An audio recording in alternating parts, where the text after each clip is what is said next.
understand the metaphoric phrase light as a rock? Yes, the rhythm's a rebel. Without applause, I'm lowering my level. Once upon a time, not long ago, when people wore pajamas and lived life slow.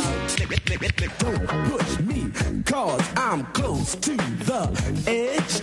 I'm trying not to lose my head. We could be fun here at Greater Boston, and with me now is the director of How We Get On, Summer Williams, and two of its stars, Kadahhj Bennett and Cloteal Horne. I think I just butchered your name. I'm sorry. It's okay. Welcome to all of you. Summer, let me start with you. You've made this show an experience. Absolutely. It's set in the 80s, and it's dealing with hip-hop. How is it not an experience? It's so much fun. But where is it rooted? Because I know you even harken back to poetry. Oh, absolutely. So one of the things, playwright Idris Goodwin is all about hip-hop and hip-hop culture being closely related to poetry. It's another art form. So the play is really about experiencing and appreciating rap and hip-hop culture as an art form. And it starts with two young men who are in a competition against each other, right? That's the main premise here. Yeah, so essentially we're in the Midwest in some suburb. We don't know where exactly. And Hank, played by Kadahhj Bennett, has the game on lock in the suburbs. He is the Fresh Prince until he hears about this other kid who lives on the other side of the suburb, who is also a rapper. And that's a problem. So do you have to be a rapper to get this part? I mean, how much were you steeped in hip-hop? Well, that's a funny question. I actually am a rapper and do a lot of writing and whatnot and like perform in a band and stuff. So I felt like that helped me with the role too.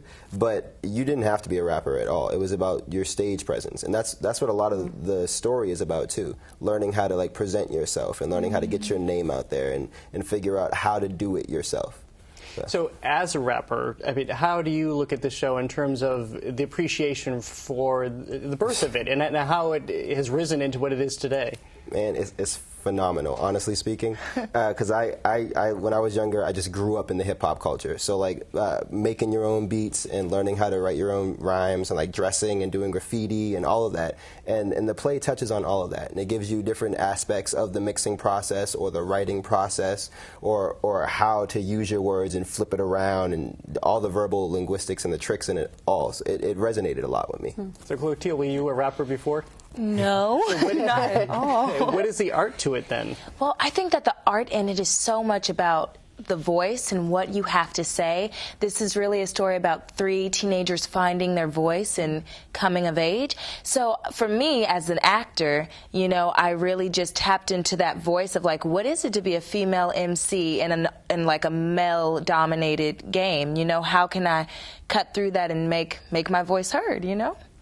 So, you know, our staff today put together this little mashup of hip-hop. Which is awesome. And it's also quite different from what it is today. And it's often maligned. People talk about the lyrics, they talk about the personalities, they talk about the subject matter. Yeah. So how are you all sort of reconciling what it was in the 80s versus this conversation that we have today?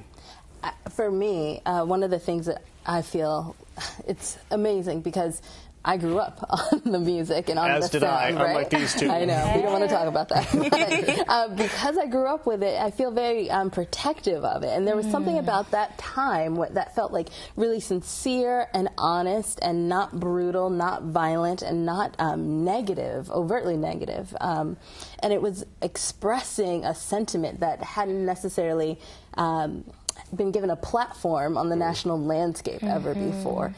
Now, hip-hop culture is just as much American culture as anything else, and so it's oversaturated, and just like anything that becomes oversaturated, it's a little dirty. They have to kind of pull bigger punches in order to make an effect. Kadahhj, why the turn? Do you know?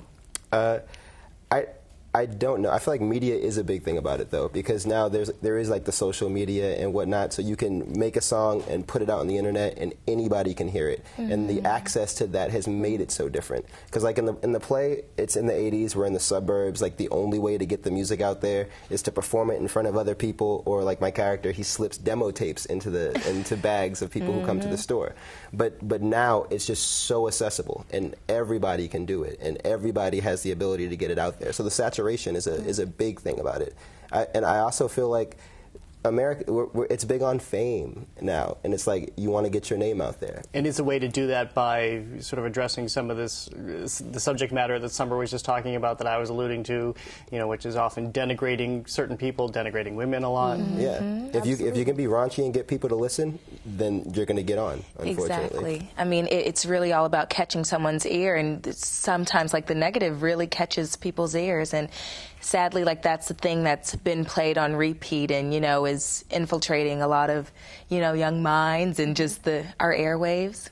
It's easier to talk about it. Yeah, also, it is. Curious just quickly about this dichotomy between the suburban, I love that it's set in the Midwest somewhere, in a quieter community versus an urban real estate. Right. I think it's important because we don't ever hear stories about young kids of color growing up in the suburbs, middle-class families, as there are millions in the world, but we don't ever hear those stories. So there's something about pitting hip-hop culture along with this sense of affluence that isn't necessarily connected or wasn't connected in that way. All right, well, thank you all for coming. Company One's How We Got On plays through August 17th at the Boston Center for the Arts. Thank you. Now we'll let you get on to the show.